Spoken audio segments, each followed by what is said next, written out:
दाढ़ी को शेप देना जायज़ है। देखिए, दाढ़ी को जो डिज़ाइनिंग होती है, डेकोरिंग होती है, ये करना बिल्कुल भी जायज़ नहीं है, क्योंकि हमें जो हदीस मिलती है, रसूल सल्लल्लाहु अलैहि वसल्लम ने फरमाया कि आप अपनी मूँछों को ख़त्म करें, उनको ट्रिम करें और अपनी दाढ़ी को बिल्कुल छोड़ दें। अब सवाल यहाँ पे ये पैदा होता है कि कुछ लोग कहते हैं कि 2 मुट्ठी होनी चाहिए, 1 मुट्ठी होनी चाहिए, फलाना होनी चाहिए। तो बेसिकली इसकी कोई लिमिट बिल्कुल नहीं है। लेकिन जहाँ पर बात आती है शेप की, आप उसको बिल्कुल भी डिकोर नहीं कर सकते। This is not allowed to decor. लेकिन एक सवाल ये पैदा होता है, लेकिन कुछ मर्दों के जो जीन्स हैं वो बहुत ज़्यादा फास्ट होते हैं। जैसे फास्ट होने का मतलब ये है कि समझे कि उनकी जो दाढ़ी है बहुत ज़्यादा एक्सट्रीमली इतनी ग्रो हो जाती है कि वो समझे कि उनकी दाढ़ी के बाल यहाँ पर भी जा रहे हैं, यहाँ पर भी जा रहे हैं, और मुंह भी भर रहा है, और यहाँ पूरा मुंह गुच्छा बना हुआ है और चेहरा ही नज़र नहीं आ रहा।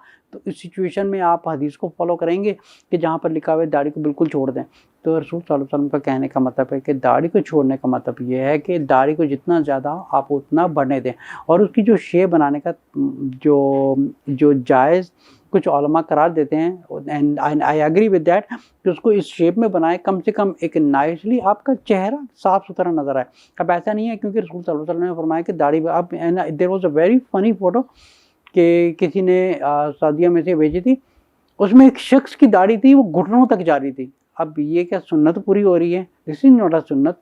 सुन्नत का तरीका, ये कहने का मतलब है कि हर हदीस को समझना बहुत ज़रूरी होता है। हर चीज़ का एक डिफरेंट इंटरप्रेट नहीं किया जा सकता कि भाई रसूल सल्लल्लाहु अलैहि वसल्लम फरमाए थे कि दाढ़ी को छोड़ दो, तो इसलिए मैंने छोड़ दी, घुटनों तक चली गई, पैरों तक चली गई है। तो दाढ़ी छोड़ने का मतलब ये होता है कि दाढ़ी को grow as much as possible.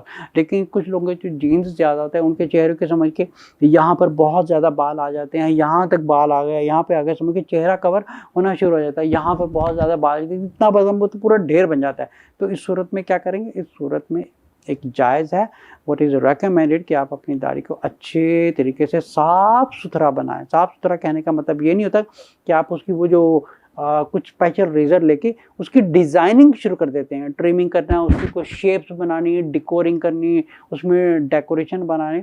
तो ये करना बिल्कुल सुन्नत के ख़िलाफ़ है। सुन्नत का तरीका ये है कि आप अपनी दाढ़ी को अच्छे से साफ़ सुथरा खूबसूरत तरीके से बढ़ने दें, जितना मैक्सिमम पॉसिबल है।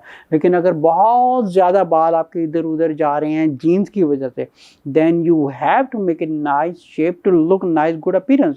क्योंकि एक हदीस में रसूल सल्लल्लाहु अलैहि वसल्लम ने कि अल्लाह ताला जमील है और जमाल को पसंद करते हैं। तो इसलिए अपने आप को खूबसूरत और साफ़ सुथरा रखना, ये भी एक वन ऑफ द तहारत में शामिल होता है और खूबसूरती में शामिल होता है। अब ये नहीं होता कि आप दाढ़ी को पूरा खुला छोड़ दें और दाढ़ी के बाल यहाँ भाग रहे हैं, यहाँ भाग रहे हैं, और नाक में जा रहे हैं, पानी पी रहे हैं तो पूरा पानी यहाँ निकल रहा है। So this is something very dirty thing. So दाढ़ी को बनाएं, साफ सुथरी अच्छी सी शेप दें, लेकिन it is not allowed to decor, to trim, or to make any special modifications.